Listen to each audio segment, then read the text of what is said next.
तो फ्रेंड्स, नाम लिखने के लिए रेडी हैं आप लोग। आज हम एक बहुत ही साहसिक और बहुत ही खूबसूरत इतिहास में लिखा हुआ सुररी नाम को लिखेंगे और उसको आप लोगों को भी लिखना है। वो नाम है वीरांगना साहसी निडर रानी लक्ष्मीबाई का। तो हम आपको बहुत थोड़ा सा रानी लक्ष्मीबाई जी के बारे में बताते हैं। उनका जन्म हुआ था 19 नवंबर 1828 को काशी के अस्सी घाट कहाँ है? वाराणसी में। काशी इसको बोलते हैं, वाराणसी बनारस। इनके पिता का नाम मोरोपंत तांबे और माँ का नाम भागीरथी बाई था। इनके बचपन का नाम मणिकर्णिका था। मणिकर्णिका रखा गया, परंतु लोग इन्हें प्यार से मनु भी कहते थे। अक्सर लोग इन्हें मनु ही पुकारते थे। जब वो 4 वर्ष की थी तभी उनकी मम्मी का देहांत हो गया। तो उनके फादर जो थे वो उनको लेकर के झांसी चले गए और रानी लक्ष्मीबाई का बचपन उनके नाना के घर में बीता, जहां उनको छबीली कहकर पुकारते थे। जब वो केवल 12 वर्ष की थी तभी उनकी शादी झांसी के राजा गंगाधर राव के साथ कर दी गई। जब वो झांसी गई तो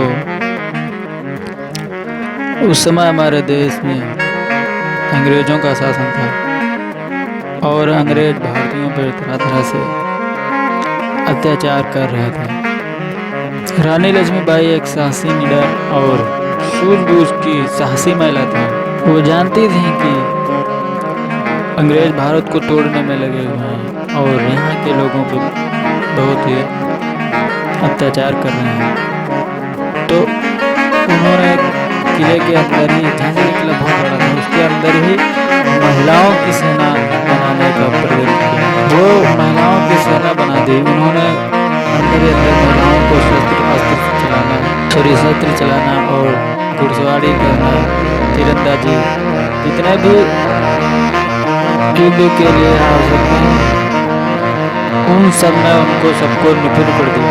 यह देखकर राजा गंगाधर राव बहुत ज़्यादा प्रसन्न रहते थे। कुछ समय बाद महारानी ने एक पुत्र को जन्म दिया, लेकिन कुछ महीने बाद मृत्यु हो गई।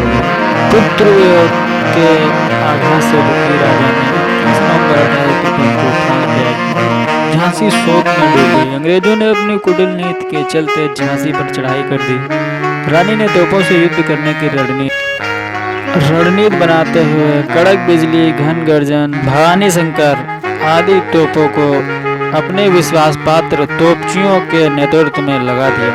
14 मार्च 1857 से 8 दिन तक तोपों किले से आग उगलती रही। अंग्रेज सेनापति अंग्रेज लक्ष्मीबाई को किलाबंदी देखकर दंग रह गया।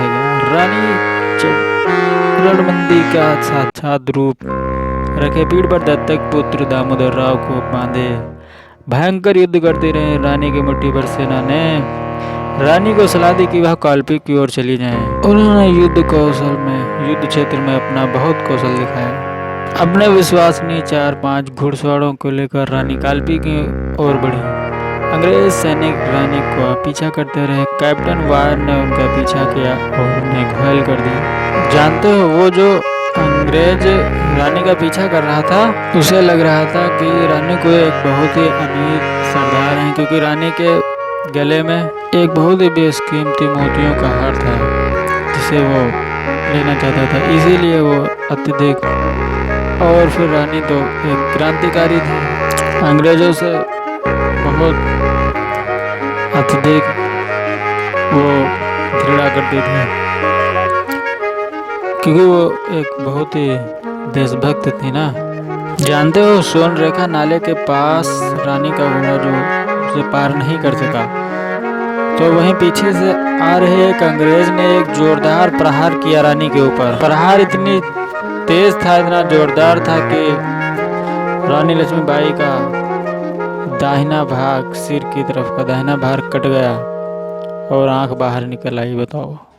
और घायल होते हुए भी उस अंग्रेज सैनिक का रानी ने काम तमाम कर दिया और फिर अपने वहीं प्राण त्याग दिए। 18 जून 1857 को बाबा गंगादास की कुटिया में, जहां इस वीर महारानी ने प्राण त्याग किया, वहीं चिता बनाकर उनका अंतिम संस्कार किया गया। तो बच्चों, कैसा लगा आपको शॉर्ट हिस्ट्री ऑफ महारानी लक्ष्मीबाई के बारे में? बहुत इनको जो पढ़ोगे ना, तो अब आप जब बड़े हो जाओगे तो बहुत ही अच्छी हिस्ट्री है। जो पढ़ोगे तो बहुत ही आपको अच्छा लगेगा। फिर आप लोगों को उनका नाम लिखने में कैसे बोल हो रही, मुझे तो उनका नाम लिख के ही देगा कि मैंने इतनी महान रानी का नाम लिखा। आप लोगों को भी तो महान बनना है, उन्हीं के बताए हुए नक्शे पर चलकर देश की सेवा करनी है, देश के लिए कुछ करना है, अपने देश, अपने समाज के लिए जीना और बलिदानी निडर साहसी होकर करना है। और उसके लिए हमें क्या करना पड़ेगा? पढ़ाई, अत्यधिक मात्रा में पढ़ाई, खूब लिखो, बहुत पढ़ो और लिखते जाओ। और वीडियो को तो लाइक करना बच्चों, और नाम लिखने की इसी तरीके से आप लोगों को प्रैक्टिस करनी है। पेंसिल से प्रैक्टिस करोगे तो मिट भी जाएगा। तो वीडियो को लाइक कर दो और मुझे बताओ कैसा लगा वीडियो।